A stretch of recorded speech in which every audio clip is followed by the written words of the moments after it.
Now I can welcome and introduce our guest today, Faye Claridge. Faye is an artist who works at the intersection of prisons, ecology, archives, and heritage. She brings together collections, places, and people to uncover new perspectives and to empower participants. Faye has a particular interest in devising projects to broaden audiences and experiences, co-producing artworks with people new to working with an artist. This has led to extraordinary works with people in prison, young boxers, rural communities, schools, and more. So I hope you'll all join me in welcoming Faye today.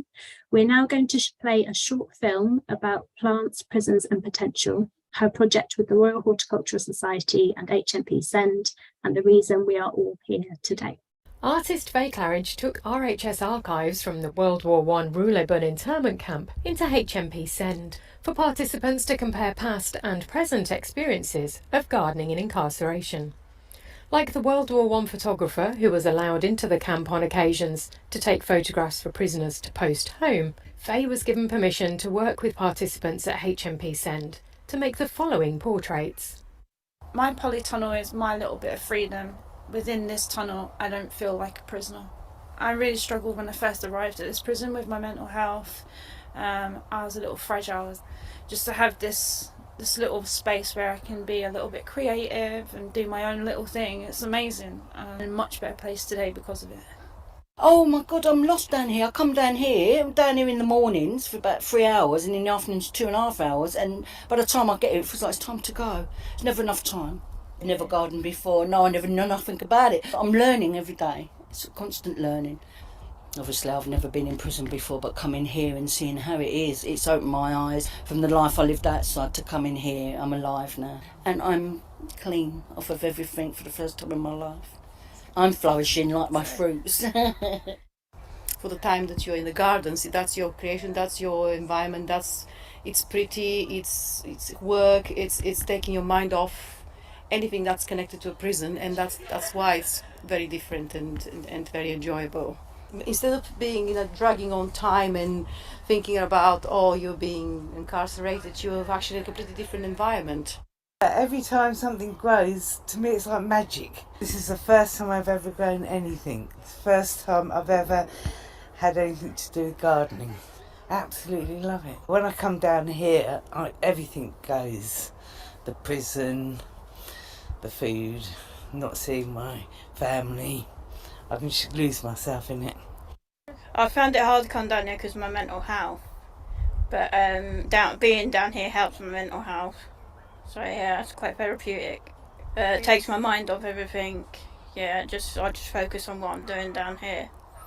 It feels good that I've got my own little thing to deal with. My patch. It keeps me out of my room, and it keeps me active and keeps my mind going as well. To me, it's a moment of escapism, and it's also extremely important as we enter these very strange times to be able to grow your own produce. Before I came here, I was just going to become self-sufficient and do everything myself. So I've started to really think outside the box and change my perceptions on everything. And gardening most definitely helps that. It's fantastic for well-being. It's relaxing. It gives you a sense of achievement. I just love it. Each day was more of a struggle, to tell you the truth. You didn't wake up and look forward to anything. You woke up thinking, I've got to get through another day. And now you wake up thinking, ooh, I wonder how my plants are doing.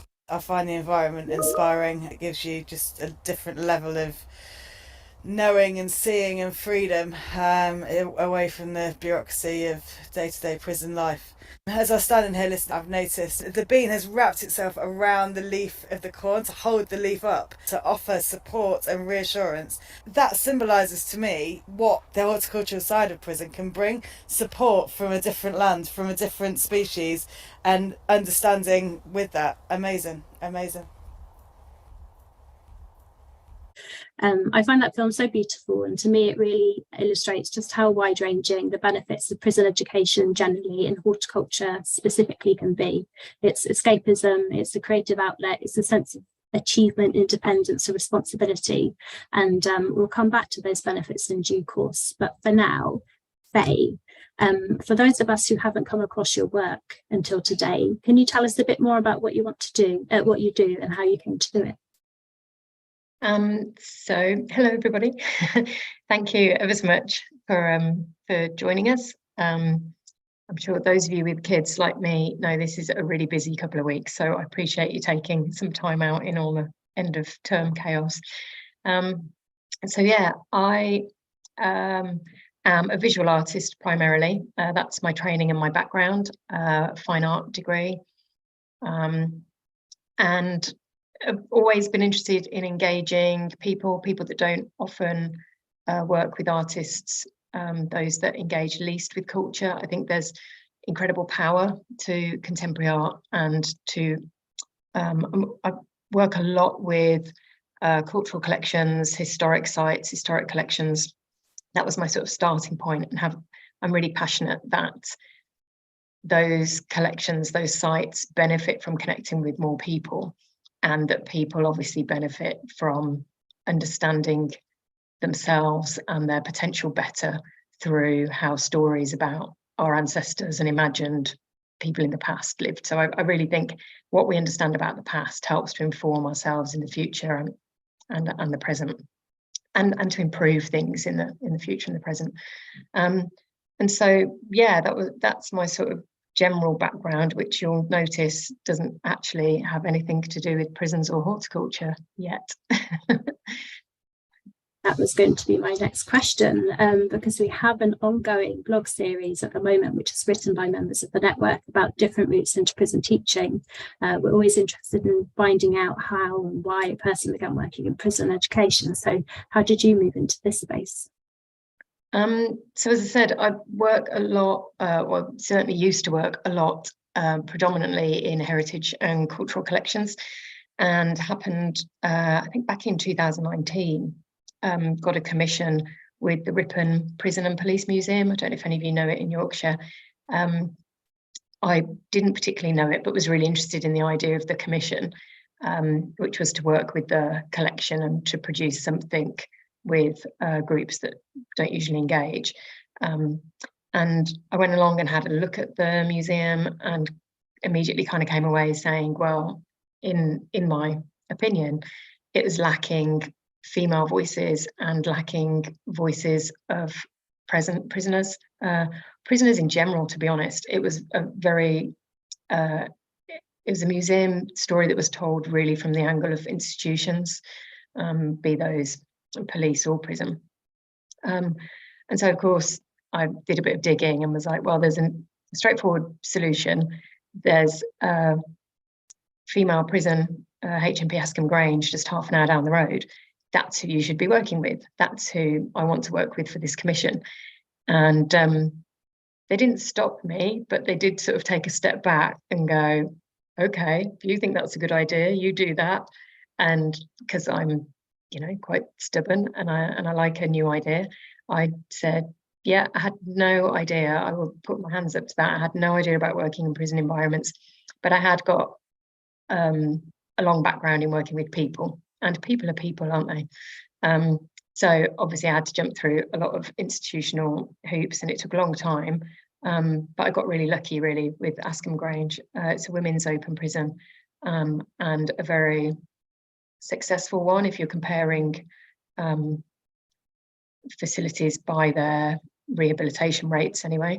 And yeah, it was a really good introduction. The women that worked with me were incredibly well engaged, and we just had a brilliant time together, and it opened my eyes to the benefits of the work and how rewarding this kind of work can be and how needed it is.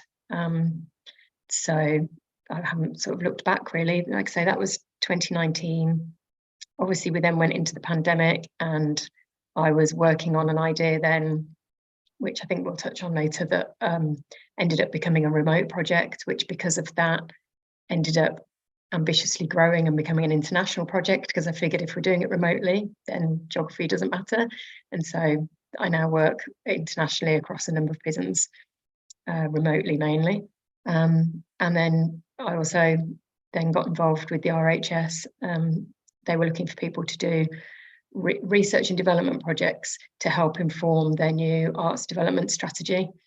And so I thought, well, what better way than to try and get some regime change there. And again, there was a nearby prison, HMP Send, and so I sort of put the two institutions together and devised the Plants, Prison and Potential programme for that. I'd love to hear a little bit more, I'm sure we all would, about that Plants, Prisons and Potential project with RHS. Please tell us all about it. Yeah, I mean, you've just seen one of the outputs from it, which was a film based on portraits. But in fact, if I screen share, you can see, there we go. Right, can everyone see that okay? Come up all right. Fabulous. Right, if I press play on it, will I lose you? Or oh, there we go. Right. So, oh yes, I should have shown that before. This is from Ripon. So that very first project that I showed, where you can see I took in archives from the Ripon police, prison and police museum, I should say. And women in the prison, adopted people. We did various levels of research on some of the people in the archives there. And participants got to choose somebody to kind of research and to talk about. And I recorded them and photographed them with the person they'd chosen, talking about the sort of similarities and differences in their incarceration experiences. And that made a film, which was shown in this setting, which is the museum setting, with sort of paired portraits. And on the walls, you can't really make it out there, but they're merged portraits. So they're from the Edwardian and Victorian sort of mugshots, and then present day mugshots. I know it's a horrible expression, but so we made those together. And we did talk about making sort of kinder, nicer, happier versions, but actually the women were quite keen on mirroring the person they'd chosen. And so this is some of the archive material that I took into HMP Send.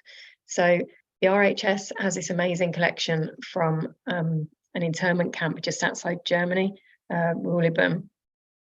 Sorry, just outside Germany, just outside Berlin, within Germany. And yeah, so at the start of World War I, just to very briefly explain the difference between a prisoner of war camp and an internment camp, the people at Ruhleben and other places were civilians, so not connected in the war efforts at this point.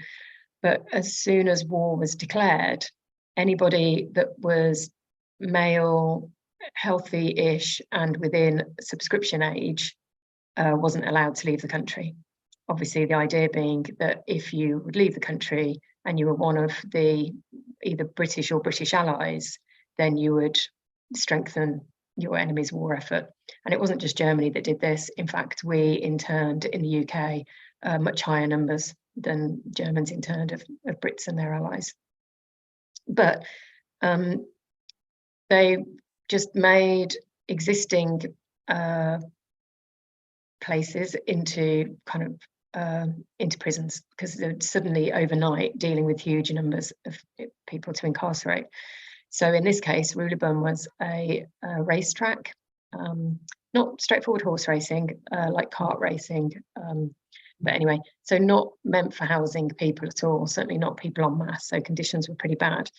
And of course, men thought they were only going to be there a few weeks while things got ironed out. Nobody thought the war was going to be particularly long, I don't think. And they certainly didn't think this, imprisoning people who hadn't done anything wrong would carry on. It was just something that that they had to get through while the politicians sorted out whatever they were sorting out, and then they'd all be released. That was the kind of general feeling. They ended up being there, well, in some cases, 5 or 6 years, because it took so long to negotiate and organise the practicalities of release, even after the war had finished. So it was a long stretch, considering how unprepared people were. And so it's been studied by psychologists because it was so interesting that as ways to cope, they created clubs, activities, entertainment, and one of those was gardening with the Royal Horticultural Society. They actually wrote to the Royal Horticultural Society, so I'll go back to that. And as you see here, this programme that says affiliated to the Royal Horticultural Society London.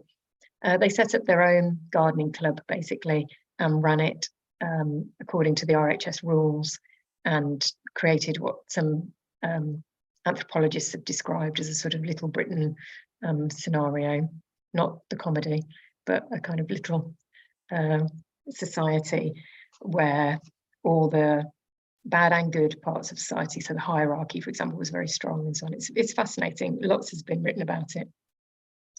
And they did that primarily to improve how the place looked. So changing the way the built environment looked was their first priority. They then went on to grow food, which became increasingly important as the war progressed and food supplies got incredibly scarce. And so this is what I took into HMP Send. I like the fact that this was a female environment and all the archives had come from a male environment. That felt like quite a good balance. But aside from that obvious difference, I left it pretty open. So we did various exercises over a number of weeks, comparing scenes, experiences. Luckily, we've got a lot of letters from the RHS collection as well as photographs. The image on the left there is where we worked. We sort of set up what we called the secret classroom, and working outdoors was really lovely and made a big difference, actually, I think, to the success of the group. And so we did things like this, like setting a task of improving the built environment. That I took photographs around the place.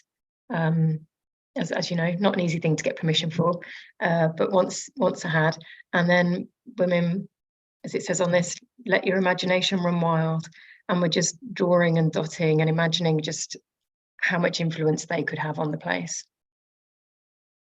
And then we also looked at colour and the emotions of colour. So we did exercises which resulted in choosing names and then assigning those to images and some of the portraits as well. And you'll notice from this and the film we played at the start, there's like the portraits are kind of faded. Obviously that's very useful in terms of anonymity, and a lot of my work uses different techniques for anonymity. Sometimes out of necessity, like working in prisons, and sometimes because it's interesting to be able to play with how much of your persona you share when you're looking at identity and what we do or don't know about the past. But yeah, so these are quite powerful when they're put with the images, like the lady on the right in the sweet corn that she's grown, but it being used like a mirror of the bars, and the colour name, My Family, which is clearly, you know, we had long discussions about that being what she missed most. And then we also recreated some of the photographs, which was the women's idea actually, to recreate some of them. And in this one, the anonymity method is the colour bar. If you've seen in archives, sometimes they will use a kind of colour bar to make sure that if what's being photographed is colour, that all the colours are kind of calibrated accurately in the documentation that goes into the archive. So let's move that out of the way. So yeah, that's using a different technique to ensure women are anonymous, but also to make sure that it's tied back, that all of this is back referencing the archive and the past and the present experiences. And then that was a sort of celebration event that concluded it. And you can see all the colours of the walls, which existed already, then kind of merged with the colours of the artworks that we'd made. And then all of this, you can see there's another link that I expect Hannah will share, which is to the Plants, Prisons and Potential online exhibition, I think we called it. Basically, it's a really beautiful, fancy web page that has the film and photographs and text and a really nice way of exploring the archive and the project that we did together through it. And then that was also linked from a QR code in Wisley Gardens itself. I don't know if any of you know RHS Wisley down in Surrey, but just before this project, they'd opened their fancy new building in the heart of the gardens. And through various negotiations, we managed to get this really huge, this large scale vinyl print from the project on there. To give you an idea of scale, my height, which is sort of not as much over 5 foot as I'd like, maybe 5'2", is about the same as that very first section of image, the bottom photograph. So it's really beautifully tall, made a real impression, which for me is important. In all the projects that I do, obviously the experience of the people in the room is the most important thing, and having a quality experience and having those benefits is primary. But a second and probably equally important thing, if I can make it equally important, is that we share something publicly, so that this work gets talked about, so that people that are rendered invisible by their prison sentences and by other societal kind of inequalities actually get some visibility. And that's really important to me. So it's always, I'm always working with what are we making, how are we feeling, and how do we share it. So that's why opportunities like this tonight are great. Thank you. Thank you, Faye. All of those outcomes are so beautiful. It would be great if we could talk a little bit about some of the less tangible outcomes of your project and of the horticulture in prisons that you've seen. The psychologists, as you were saying at Ruhleben, found that those who were involved in the gardening had the lowest levels of stress, anxiety and depression in the internment camp. What kind of impacts have you seen in your work in HMP Send and HMP Hewell, and within prison horticulture generally? Yeah, I mean, it is always hard to talk about intangibles, obviously, but that was one of the benefits actually of working with the RHS, is they have a wellbeing fellow who is a researcher, PhD candidate. I think I've done her down. I think she's already got a PhD. She's probably working on another one. They're amazing, the researchers there. But yeah, so I had really good conversations with her about how you measure all the different methods of measuring impacts, particularly in something like wellbeing, which is very hard to measure, really. And so since then, I've kind of been refining that and making it even more important. So every workshop I do starts with a wellbeing survey. And I was just talking to someone today actually about how, from analysing the numbers of the last one, just last week actually, I'm going to change it again, because once you start to analyse and compare across other projects, you realise which parts of that information are useful and which are actually, questions are hard to pose, aren't they? You end up asking double negatives and things, and then you get really weird results. And yeah, it's a tough nut to crack, kind of measuring. But I'll give you a few examples from, the film actually was a really good example, wasn't it? People were talking about the benefits really openly. So yeah, do watch the rest of that if you get a chance. But from the numbers I was crunching last week, which is the same programme, Plants, Prisons and Potential, but at HMP Hewell in Redditch. I say same, it looked entirely different, but it was the same starting point. So 100% of people that responded to that had never done anything like the creative workshops before. 100% rated them excellent, and 100 said they were very proud of what they'd produced, and 100% gave the top score for how much they felt they'd benefited, which is amazing. And actually an increase. When I first did the project at HMP Send, as you've just seen, it was, I think 60% rated the workshop series as excellent and 40 as good. So, we're learning, we're improving. But yeah, in terms of benefits, it's great, it's across the board. So the top scoring elements of the workshops, the most recent round, were talking to and getting to know others, coming up with creative ideas, telling others about the workshops, seeing the finished artworks and film. And then a couple of people just wrote everything, which is nice, isn't it? Their favourite thing was everything. But I thought those were really interesting to sort of pick out as the top scoring elements, particularly when it's within a prison context. I think a lot of people sort of anecdotally as well talked about, like, telling others about the workshops doesn't sound like that big a deal, but actually when life in incarceration is very repetitive, having something new and different and challenging and creative to talk about in itself is of value, actually, because it's subject matter for those relationships that are really valuable to keep going. And, you know, within the prison itself, being able to talk about the fact that you're doing something different, and there's multiple benefits.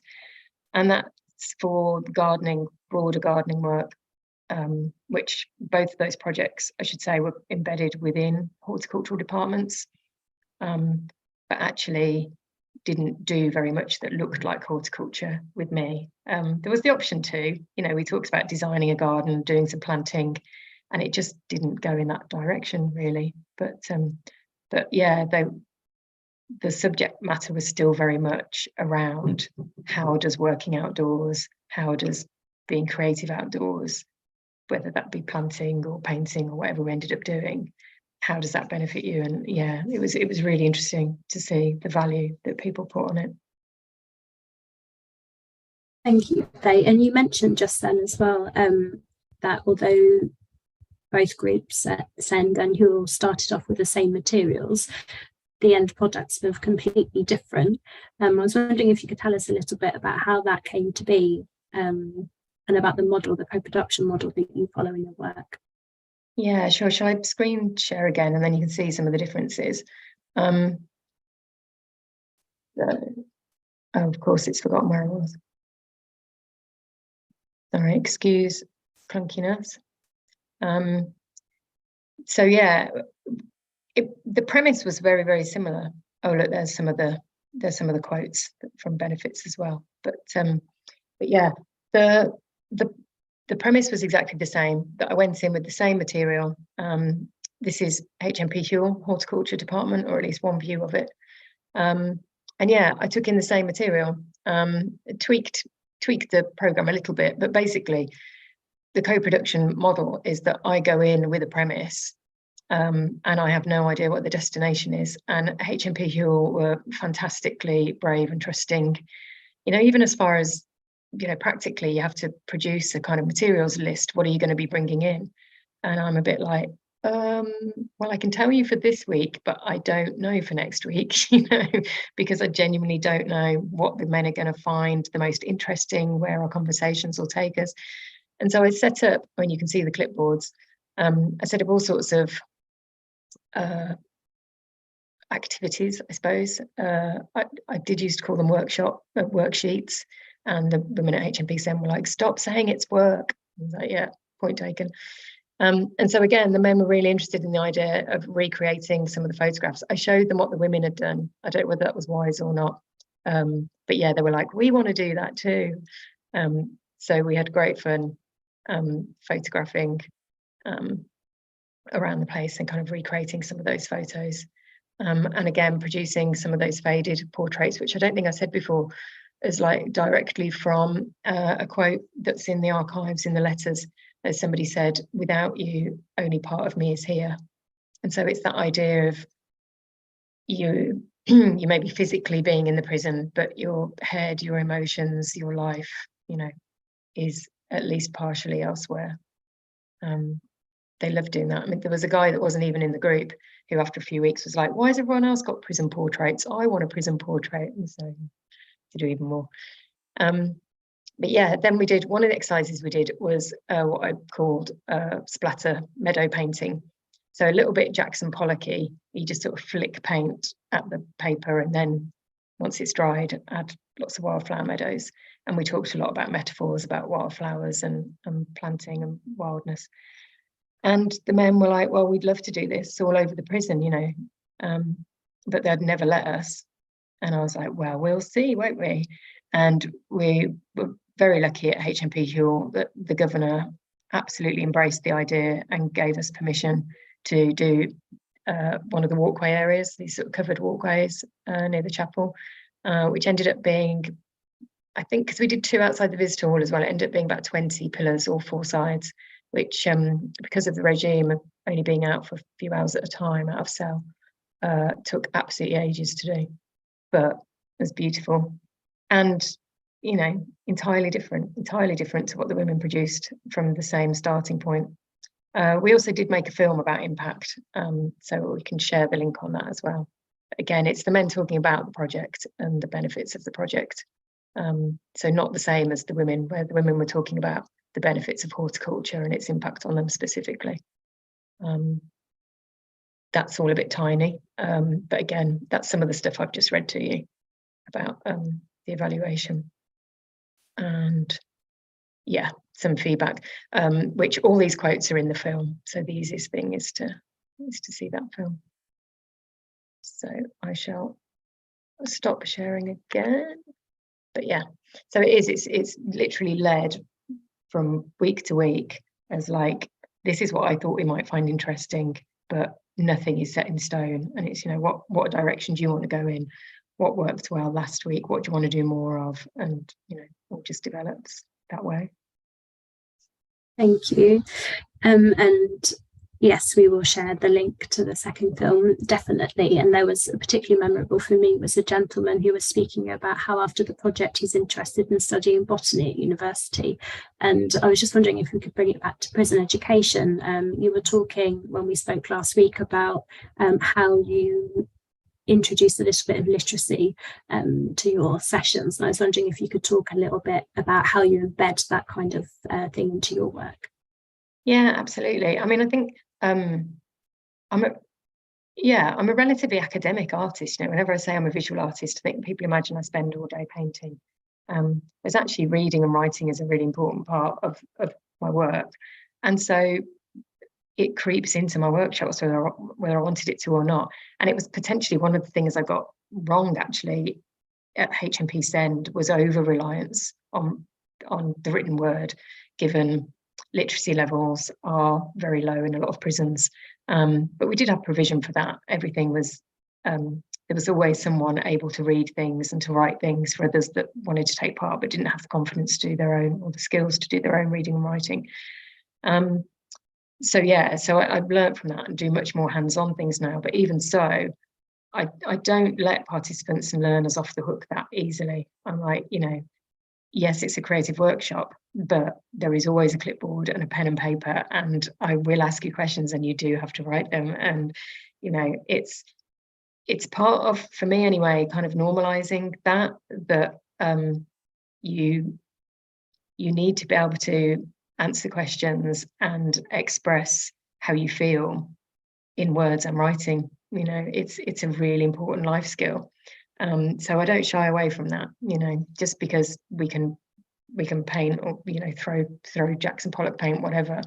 I think it's an important part of what people can learn from being in a creative workshop as well, is that actually what I'm doing is creating a safe space where those kind of insecurities are okay to sort of talk about. And yeah, if your reading isn't great, that's fine, we will work around that, and hopefully by the end of it you'll feel more confident. And you're absolutely right, in this particular iteration, a couple of the guys actually were, after a few weeks, were very much pushing for what other education programs are on, you know, what else can we do?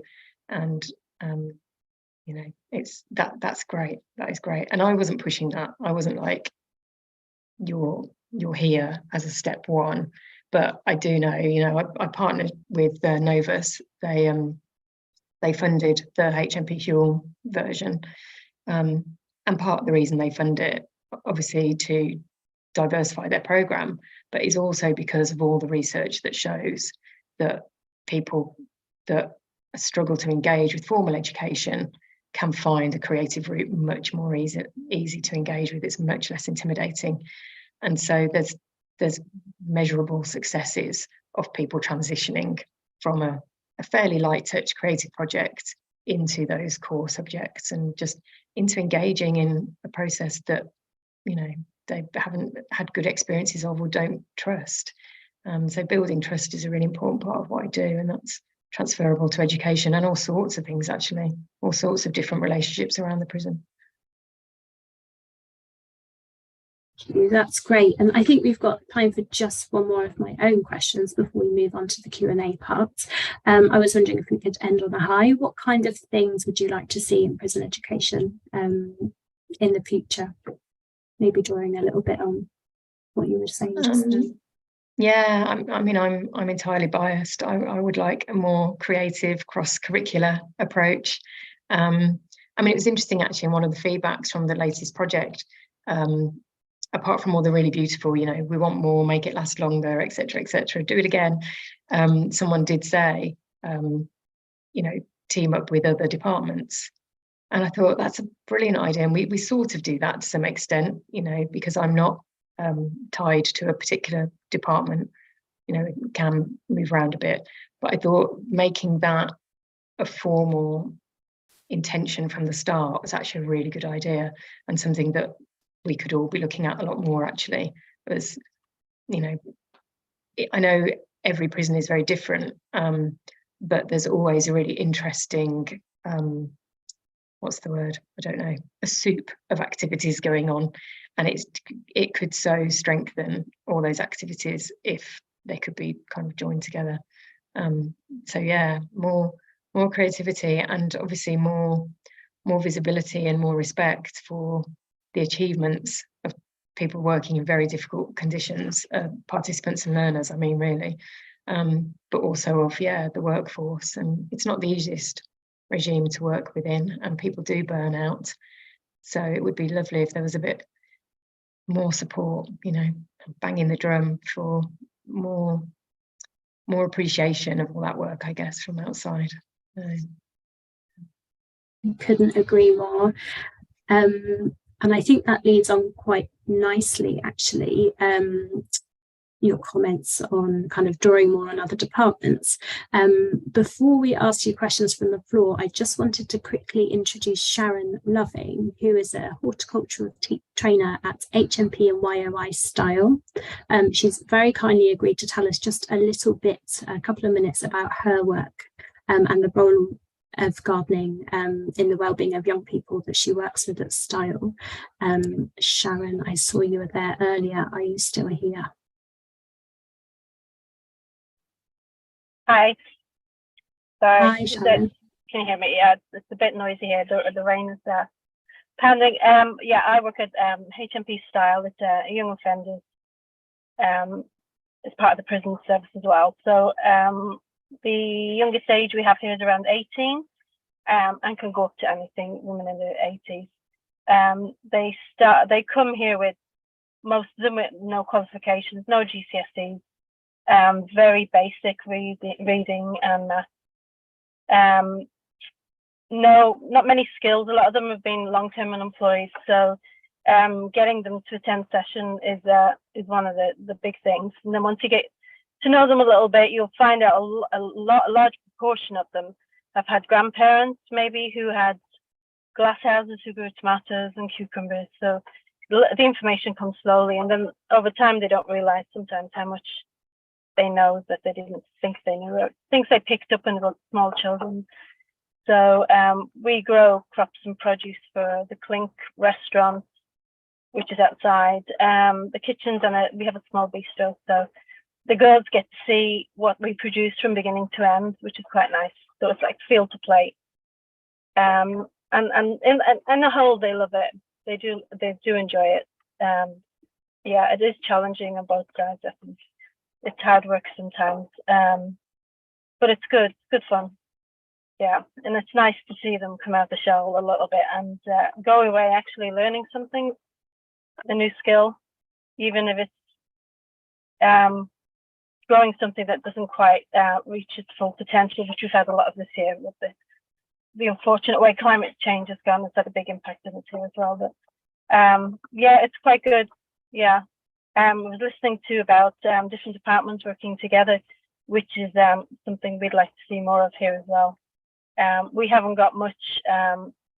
We could do probably more emphasis on things like art, introducing them into the sessions as well. But it's our staffing levels, unfortunately, that make things like that possible. But so interesting job. Tiring, today was tired, but it's good. And I've been to Send with Steve and the guys down there, I think around the time that all this was put together. So I have seen a little bit of it. So the photos are fantastic, absolutely gorgeous. So yes, that's just it, Sam, or style, more that's that. Thank you, Sharon. That's really great. Really nice to hear more about your work and about how we might be able to collaborate more across departments. Thank you. Now, Cassie, I think you have been collating questions from the chat. Are there any that you'd like to put to Faye on the audience's behalf? There are many. I shall work my way through them. Some of them touch on things that have already been spoken about. But the first one was from Tom, who's actually the chair of the PLA. And he said he very much sympathises with the difficulties of analysing the effects of learning, but it's excellent to try setting the baseline of wellbeing, however hard to measure. Are you able to go back later to participants and try to see how far the effects have lasted? Oh, that's a good question. In an ideal world, yes. I mean, as anyone in the room who's worked in a prison setting knows, that is so logistically difficult in terms of regulations. You know, somewhere like Askham Grange or Send, where a lot of women are preparing for release, they have quite a strict staff policy that you don't stay in touch. So actually you won't be able to. But yeah, through an independent piece of work that I do, which the first project was called We Bear and the second one is called We Will. That's the international project that I mentioned. That has slightly fewer restrictions around it. And so some of the previous participants of that, when they've been released, do get in touch with me. And it's always that way around, actually. I don't get in touch with them, but I'm quite easy to find and contact through my website. So that's been fantastic. And that has been useful. So, for example, one of the two of the previous participants are now mentors for current participants. And so that's being able to sort of build on that relationship in terms of we're still skill building and still kind of encouraging that kind of confidence building as well. So, but I haven't done any formal wellbeing follow-up work with them. But, you know, anecdotally, I would say it's not as straightforward anyway, is it? Like there are a lot of challenges when you've been released. So there are some great successful moments and some really challenging moments. And so, yeah, I think that's part of the problem with tracking wellbeing. It's like, depends on the day. And you could really, yeah, your data could say whatever you wanted it to say because of that. So I'm quite wary of that. But it's a really important concept. And I know universities try to do it with much bigger, more substantial studies that would do it much better than I can. But yeah, it's an important ambition, I think. This is a slightly related question from Kathy, who asked, has there been any legacy for the work that you've after you've completed? So have you seen the prisons that you worked in go on to do anything else? What's been the legacy? Yeah, again, a really important question. Part of the reason I wanted Askham Grange and the Prison and Police Museum in Ripon to work together was so that there would be a legacy, because I'm a freelance artist. I'm only ever brought in on a fairly short-term contract, and I'm really aware of that I spend a lot of time relationship building and don't want to then just sort of build this thing up and walk away and let it drop, because you're dealing with vulnerable people. That's a difficult thing to do, as well as being a waste of everyone's effort and sort of emotional work that's gone into making it happen. So yeah, every time I went into the prison, I made sure to take a member of staff with me as well, permanent contracted member of staff. So like, this is actually your relationship. You know, I'm facilitating it, but this is for you to carry on. Sadly, I can't then continue to ensure that happens, but you know, that's the attempt. And yeah, HMP Send, I'm still in touch with a member of staff there who has actually moved on to other work, but it's still interesting to sort of stay in touch, and is still in the same kind of area of work, moved academically. And HMP Hewell, we're going to be working together again. You know, watch this space for sure. But yeah, the governor there is very up for not just me, but doing more creatively, and I think getting more paint on walls. I think they've realised that's quite a cool outcome. Absolutely. That actually links into another question. You mentioned staff there. And there isn't a name to this question, but the individual is wearing an excellent t-shirt. But they've asked, did the staff involved get benefits from the project, engage with it, or did you find it difficult? Yeah, that's difficult, and it comes down to capacity. So again, it's different in every situation, but I always make it clear that staff are welcome as participants, and I always say as participants, you know, on a level with learners, if that's at all possible, because that can be really beneficial. And at HMP Send, that worked to some extent.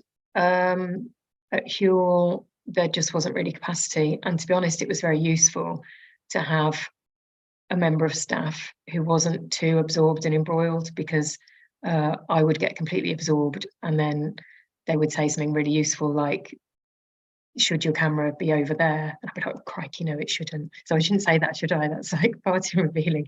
But I mean, sometimes it's really useful to have a member of staff who is there supervisory as a member of staff and not, you know, I'm a key holder at Hewell, so there's no issue there in terms of supervision, but it's very useful actually just to have that slightly detached pair of eyes as well. So it comes down to capacity, like who can ever be freed off rota really realistically to join in. But it would be great if they did, because I think there's a lot of benefits to reducing the hierarchies and the kind of them and us mentality sometimes. So, yeah, really important, but as you say, very difficult in the staff shortages at the moment. Yeah.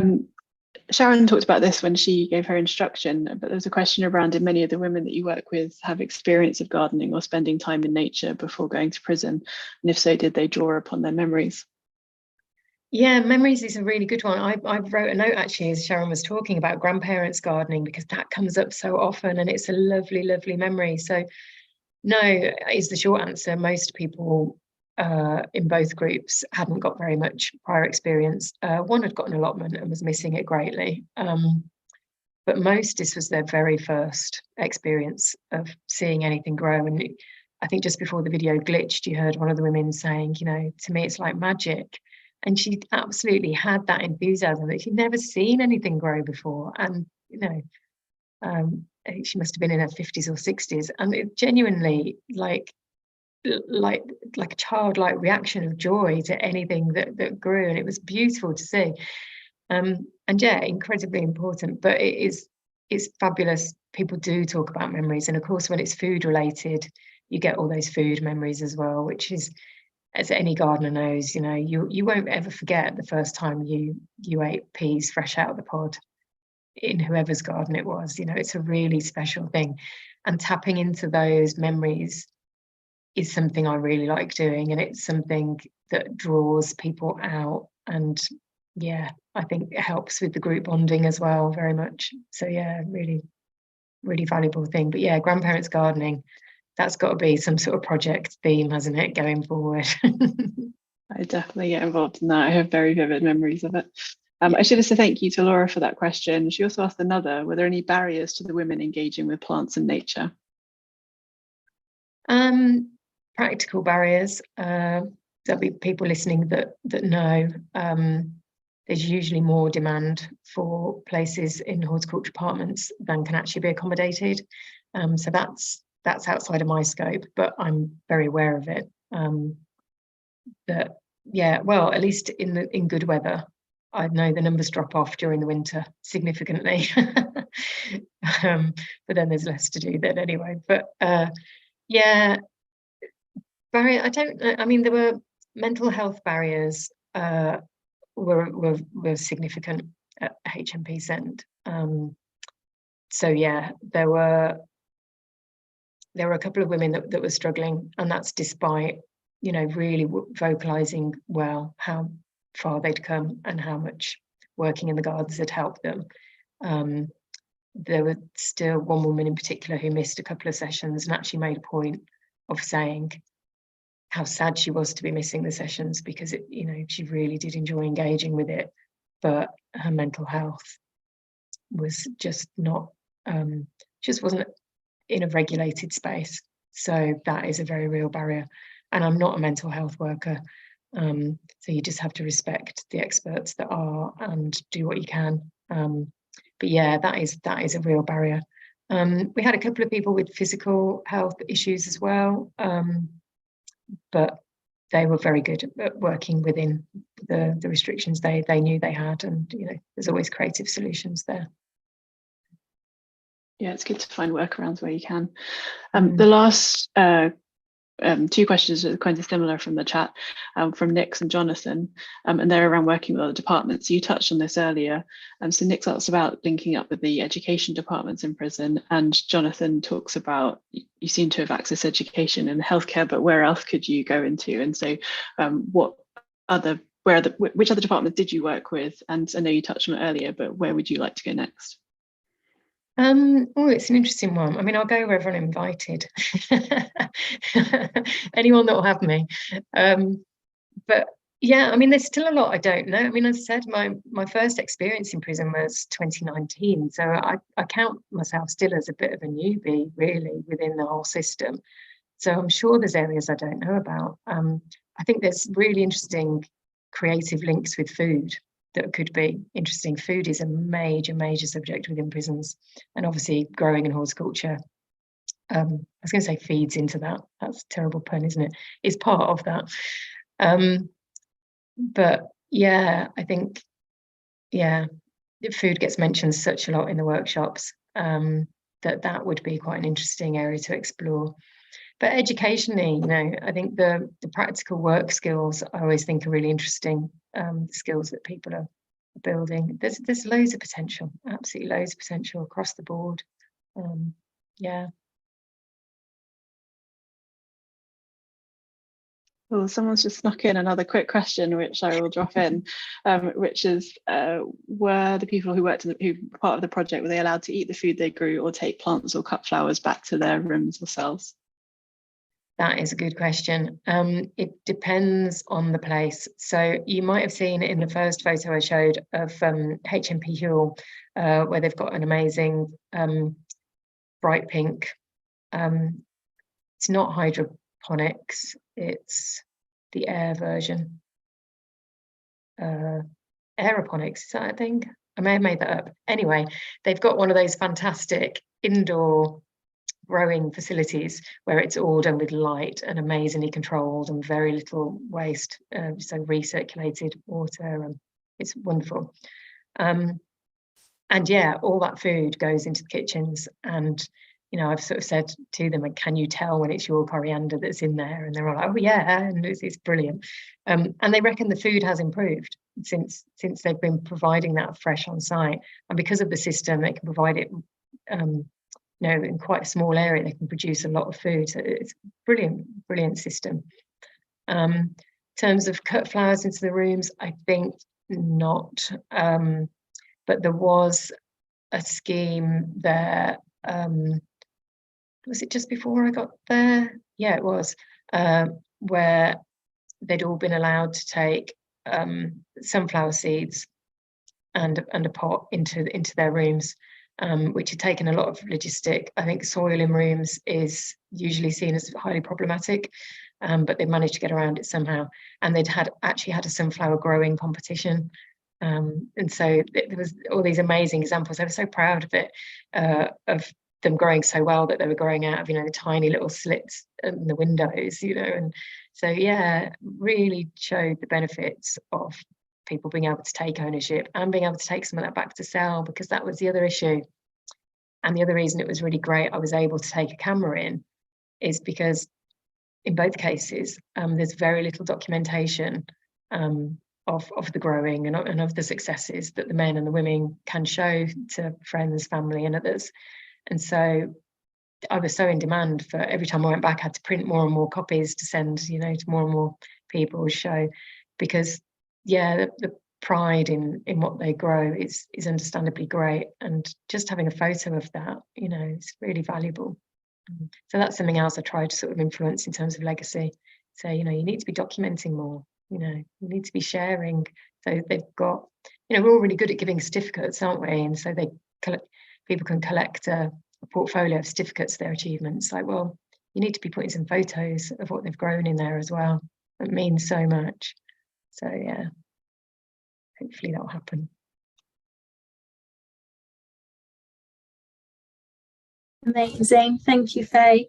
And on that note, we're really keen to gather examples of good practice, you know, sunflower growing competitions, you name it. So if you have examples from your own work, please do feel free to get in touch with us, info@prisonerlearningalliance.org.uk, and yeah, share them with us. But yes, thank you very much, Faye. I think we'll have to leave it there, as we need to let you head off so that you can go and watch your very own budding artist act in Oliver at school. Yes. But before we go, I'd like to say a quick thank you to Callum for tech support, to Cassie for managing the Q&A, and to all of you for joining and engaging in today's session. The link to a very short feedback survey will be shared via email, which would be grateful if you could please fill in for us. And of course, finally, thank you to Faye for the amazing work that you do and for giving up your time today. Thanks, everybody, and have a really great evening. Yeah, thanks all. Bye. Bye.